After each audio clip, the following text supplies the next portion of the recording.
아무리 하찮은 일이라도 매일 꾸준히 하다 보면 사라졌던 열정이 생기기도 하고 또 나아가 인생 철학이 만들어지기도 하는데요. 청취자 여러분들께도 혹시 스스로를 독려하기 위해 실천하고 있는 작은 습관 같은 게 있으신가요? 실생활에 도움이 되는 책 함께 읽어보는 시간이죠. 주경야독 성신여자대학교 겸임교수이자 북튜버 이시안 작가와 함께하겠습니다. 안녕하세요. 네, 안녕하세요. 이건 제가 앞에 약간 소개해드렸는데 약간 네. 자기계발서 같은 느낌도 있고 그래요. 네. 어떤 책입니까? 네, 오늘 소개해드릴 책은 이 자기계발서 작가라고 하기에는 너무나 유명한 네? 무라카미 하루키의 책입니다. 무라카미 하루키 네, 책이요? 아니 자기계발서 쓸 사람이 아닌데 이렇게 생각이 들잖아요. 네. 그래서 무라카미 하루키의 책 하니까 얼마 전에 나왔던 무라카미 하루키 신작 소설이 네. 지금 또 베스트셀러로 잘 팔리고 있으니까 네. 그 책 얘기할 건가 보다 하시는 분이 있겠지만 그렇지 않습니다. 그럼 저는 뭐예요? 사실은 그 책 읽긴 했는데 별로 와닿진 않더라고요. 아 그래요? 네, 그러니까 사실 그 무라카미 하루키 소설을 좋아하시는 분도 있지만 예. 또 싫어하시는 분도 있어요. 호불호가 좀 갈리는데 무라카미 하루키는 에세이 같은 경우에는 정말 다 호거든요. 그 되게 유명한 에세이가 두 가지가 있습니다. 네. 그게 하나가 직업으로서의 소설가고요. 예. 또 하나가 달리기를 말할 때 내가 하고 싶은 이야기 이렇게 예. 두 개가 예. 대중적으로 굉장히 잘 알려진 에세이인데요. 오늘 소개해드릴 책이 바로 그 둘 중에 하나예요. 뭐죠? 이게 겨울 시즌이잖아요. 네. 그러다 보니까 이제 달리기 하시는 분들이 시즌이 끝나가는 시기거든요. 추우니까. 네, 지금 아쉬워가지고 그 아쉬운 마음을 좀 달래시라고요. 예. 오늘 무라카미 하루키의 달리기를 말할 때 내가 하고 싶은 이야기를 소개해드리려고 합니다. 무라카미 하루키는 달리기 엄청나게 좋아하는 걸 넘어서서요. 울트라 마라톤을 할 정도의 실력을 가지고 있다고 알고 있어요, 제가. 이건 감히 따라가기 어려운 네, 범접할 수 없는 한마디로 이제 우리가 이런 사람을 덕후라고 그렇게 달리기 표현하는데요. 덕후요? 네, 무라카미 하루키는 특히 루틴을 지키는 작가로 굉장히 유명하거든요. 새벽 4시에 일어난답니다. 네. 새벽 4시에 일어나서 5시간에서 6시간 정도 글을 써요. 예. 그때가 이제 뇌가 가장 깨끗할 때다 이렇게 생각을 하고 쓰는 거고요.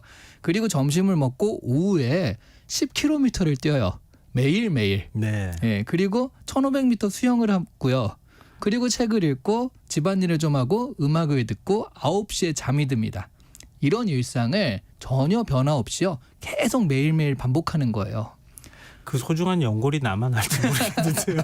나이 들고 달리기 하면 진짜 조심해야 된다고 그렇죠, 그렇죠. 신신당부하거든요. 맞습니다. 주변에서. 그거 지금 무릎 나간다. 조심해야 된다 그러는데 하루키 지금 나이가 꽤 많잖아요. 그렇죠. 근데도 뭐 그게 또 계속하면 단련이 되나 봐요. 10km 뛰는 거를 넘어서요. 예. 1년에 한 번씩 풀코스 마라톤을 또 뛰기도 합니다. 예. 그리고 이 책에도 나오는데요. 그 말씀하셨던 울트라 마라톤 100km짜리를 뛰는 마라톤도 있는데 그것도 참가를 했더라고요. 제가 알기로는 울트라 마라톤 참가했는데 네. 옆에서 힘내세요. 그것조차 듣기 싫더라. 너무 힘들어서 그렇게 얘기했던 걸로 제가 알고 있어요. 맞습니다. 그리고 게다가 또 그 달리기로만은 만족을 못해서요. 트라이애슬론에 참가해가지고요. 달리기에 수영에 사이클까지 이렇게 하시는데요. 이 책을 보고 있노라면 아니 이렇게까지 열심히 달리는데 책은 도대체 언제 쓰시나 하는 생각이 좀 들긴 하더라고요. 네. 원래 무라카미 하루키의 그 얘기하는 거나 이런 걸 보면 뭐 MBTI를 정확하게 모르겠지만 I는 분명하거든요. 그러니까 좀 내성적인 I, 그런 I에 가까운데요. 네. 그래서 대중들과의 소통도 좀 안 하는 편이에요. 그런데 러너들 사이에서는 굉장히 스스럼 없이 어울리는 모습을 보여주거든요. 네. 그게 약간 같이 고생하는 동지다라는 그런 느낌이 좀 있는 것 같아요. 그래서 러너로서의 자의식은 굉장히 강해서요.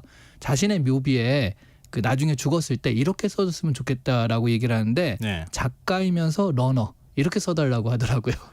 그러니까 달리기 중독자 아닙니까 이 정도는. 그렇죠. 네. 근데 달리기가 묘한 그런 중독성을 갖고 있다 이런 얘기를 많이 하잖아요. 네. 지금 우리나라 국내 김현수 작가도 달리기 책 쓰기도 하고 네네. 하루키 책 읽어서 쓴 거 아닐까 이런 의심을 받기도 하고 그럴 수 그랬던 것으로 알고 있습니다. 있는데 네. 이 책에 어떤 내용이 담겨 있는지도 좀 소개해 주세요. 네, 이 책은 무라카미 하루키가 달리기를 하면서 느낀 생각과 감정을 2년여에 걸쳐서 글로 써서 책으로 묶은 거예요. 네. 그러다 보니까 뭐 뉴욕 마라톤을 준비하는 과정도 들어있고요. 그리고 처음으로 마라톤 풀코스를 뛰었던 아테네에서 마라톤 평원까지 달린 이야기도 들어있습니다. 네. 그게 원래 이제 마라톤 평원에서 아테네까지 뭐 승전보를 알리러 왔다 뭐 이런 얘기가 있잖아요. 진짜 그 길이라는 거잖아요. 네, 근데 그걸 거꾸로 뛴 거예요. 왜냐하면 또 그 사람이 없을 때 오전에 일찍 아테네 시내에 벗어나기 위해서 예. 거기서 뛰고 마라톤 쪽으로 뛰었는데 그래서 42km 정도를 그렇게 뛰었어요. 예. 근데 그게 뭐 공식적으로 뛴 게 아니라 잡지사 기획으로 뛴 거라서요. 그 혼자서 막 뛰고 옆에서 그 편집자가 차를 타고 따라오는 그런 거였거든요. 그래서 상당히 초라했지만 교통통제나 이런 것도 없어서 그냥 그렇게 했는데 네.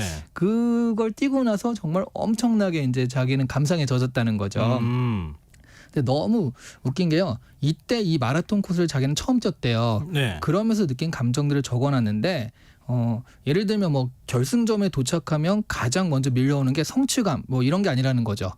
아 이제 더 이상 뛰지 않아도 된다라는 안도감이 제일 먼저 밀려온대요. 너무 힘들었으니까. 네. 근데 이게 나중에 마라톤 코스가 좀 익숙해지면 바뀔 줄 알았더니요. 예. 매번 마라톤 할 때마다 똑같더라는 거예요. 늘 더 이상 뛰지 않아도 좋다라는 감정이 너무 좋다. 아니 그러면 다음에 안 뛰면 되잖아요. 근데 또 다음에 또 마라톤 코스를 뛰는 거죠. 한국에서도 이 책을 보고 달리기에 입문을 하거나 예. 또 마라톤 풀코스 도전이라는 목표를 세우신 분들이 많습니다. 그렇다고 이 책에서 뭐 무라카미 하루키가 자 우리 모두 마라톤을 합시다, 달리기를 합시다 이렇게 얘기하는 게 아니에요. 그런 감성적인 선동을 하고 있는 게 아니라 네. 담담하게 달리기에 대한 구체적인 자신의 준비와 경험 그리고 그렇게 했을 때 생각들 이런 것들을 풀어낸 건데 거기에 공감을 많이 받은 거거든요. 혹시 하루키는 어렸을 때 달리기 선수 아니었어요? 그건 아니고요. 아니에요. 근데 왜 그러면 그래 달리기를 하게 된 거예요? 네. 그러니까 여기서 달리기를 하게 된 게 소설가가 돼서 그렇습니다. 실제 이 소설을 쓰는 직업을 이제 하다 보니까 네. 아 이게 건강을 관리할 필요를 느꼈다는 거죠. 맨날 책상에 앉아서 이러다 보니까 네네. 그래서 달리기를 하는 게 어떨까라고 해서 시작을 했고요. 그래서 그 달리기는 도구다, 달리기는 부차적인 것이다라고 얘기를 해요. 소설을 쓰기 위해서 그 네. 건강을 유지하기 위해서 하는 것이다라고 얘기는 하는데 그런 것 치고는 달리기에 대해서 너무 진심이긴 하죠. 그리고 이런 소설가가 세계적으로 많지 않잖아요. 네. 그러니까 뭔가 육체적이면서도 소설가 뭐 이런 경우에는 많지 않잖아요. 그렇죠. 체력도 좋고 네. 머리도 많이 써서 네. 글도 잘 쓰면 얼마나 좋겠어요. 그러니까 그래서 무라카미 하루키한테 무슨 달리기 기획 이런 게 좀 많이 찾아오고 그랬다고 하더라고요. 그래서 달리기에 대한 에세이를 쓴 것도 사실 흔한 건 아니니까 그렇죠. 이런 기회들이 좀 많았다라고 하더라고요. 그러니까 뭐라 그럴까요? 우리가 글 쓰는 거를 앉아서 뭐 그냥 곱게 네. 곱상하게 뭐 하는 거야 이렇게 생각하지만 엄청난 체력이 필요한 거잖아요. 맞습니다. 그러기 위해서는 계속 글을 쓰기 위해서는 자기 스스로가 뭔가 단련을 해야지 되는 네. 거다. 네. 그 루틴을 딱딱 지켜가면서 한다. 네. 이게 하루키가 지금까지도 사랑받는 작가가 된 하나의 비법이 아닐까. 맞습니다. 그런 생각이 드는데요. 일단 근데 일반적으로 우리가 운동해야지. 지금 이 나이 때는 이거 체력을 이렇게 기르지 않으면 안 돼라고 하는 생각에서 보통은 이제 달리기 한단 말이에요. 네네. 근데 작가가 달리기를 하면은 달리기를 하는 뛰는 행위에 대해서 좀 다른 시각을 갖지 않을까? 이런 생각을 하게 되거든요. 뭐 그럴 수도 있는데요. 저는 이 책을 보면서 오히려 그런 생각을 했어요. 뭐 달리기는 인생과 닮아 있다라는 그런 얘기를 하잖아요. 네. 그런데 사실 그건 어떤 거든 마찬가지다라는 생각이 오히려 들더라고요. 예를 들어서 야구를 너무나 좋아하시는 분들 있잖아요. 네. 입만 열면 야구 얘기예요. 음. 그러니까 뭐 오늘 무슨 일이 있었다. 인생의 모든 일들을 야구에 비유합니다. 예. 근데 이분들은요 입을 안 열어도 머릿속엔 야구 생각밖에 없긴 해요. 그러니까 당연히 뭐 모든 인생을 다 야구로 생각을 할 수밖에 없는데 그런 것들이 뭐 축구 좋아하시는 분도 축구에 대한 그런 생각을 하시고요. 네. 그래서 하루키 정도로 달리기에 대한 열정을 가진 사람이라면 모든 것이 달리기로 비유가 될 것 같은데 근데 하루키 글 보면 글 자체에선 별로 그런 건 아니잖아요. 그렇죠. 야, 이게 정말 참고 절제하는구나라는 걸 오히려 느낄 수가 있어요. 예. 그래서 저는 한 분야에 매진하게 되면 확실히 그 분야에서는요 도사의 풍모가 우러나온다라고 생각이 들더라고요. 근데 그것이 뭐 거기서 그치는 게 아니라 그러니까 한 분야에서 어느 경지까지 다다르면 다른 분야에 대해서도 적어도 중간은 가는 것 같아요. 왜냐하면 한 가지 분야에 들였던 노력, 열정, 생각이나 관심 뭐 이런 것들의 프로세스가 다른 분야도 사실 좀 비슷하거든요. 네. 그리고 우리의 삶도 사실 그런 거잖아요. 네. 그래서 한 분야에서 일정 정도 성취가 있으신 분들 이런 분들은 자신의 삶에 대해서도 어느 정도 만족과 가치가 있는 그런 삶을 사시는 경우들이 많더라고요. 그러면 그렇게 어떤 삶에 대해서 네. 통달까지는 아니더라도 네. 이렇게 계속 뭔가 사유하고 생각한 작가잖아요. 네. 그 작가가 우리한테 건네는 인생 이야기 같은 게 있을 것 같거든요. 그래서 저는 이 얘기를 한마디로 좀 정리해 볼 수 있는 문장을 찾았거든요. 아, 그래요? 마지막에 그런 문장이 있더라고요. 네. 무라카미 하루키가 일단 자신은 하고 싶은 것을 하면서 산 인생이라 다른 사람에게 어떻게 살아라라고 충고할 주제가 안 된다 이렇게 말을 하긴 해요. 네. 근데 이 에세이를 통해서 여러 사람들에게 이게 바람직한 삶이 어떤 것이다라고 굉장히 분명하게 또박또박 말하는 느낌인데요. 그게 마지막에 문장 하나가 나옵니다. 네. 이 문장에 모든 이야기 함축되어 있는 것 같은데 그거 좀 읽어드릴게요. 네. 개개의 기록도 순위도 겉모습도 다른 사람이 어떻게 평가하는가도 모두가 어디까지나 부차적인 것에 지나지 않는다. 나와 같은 러너에게 중요한 것은 하나하나의 결승점을 내 다리로 확실하게 완주해가는 것이다. 혼신의 힘을 다했다. 참을 수 있는 한 참았다고 나 나름대로 납득하는 것에 있다. 거기에 있는 실패나 기쁨에서 구체적인 교훈을 배워나가는 것에 있다. 그리고 시간과 세월을 들여 그와 같은 레이스를 하나씩 하나씩 쌓아가서 최종적으로 자신 나름대로 충분히 납득하는 그 어딘가의 장소에 도달하는 것이다. 전 이 내용이요. 달리기에만 적용되는 게 아니라 그냥 우리 인생 자체에 적용되는 내용이라고 생각이 들더라고요.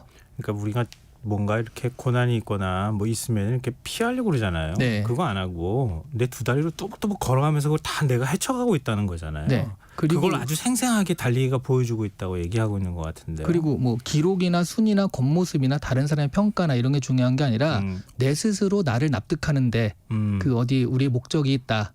그런 부분이 정말 자존감에 대한 이야기가 되는 것 같기도 하고요.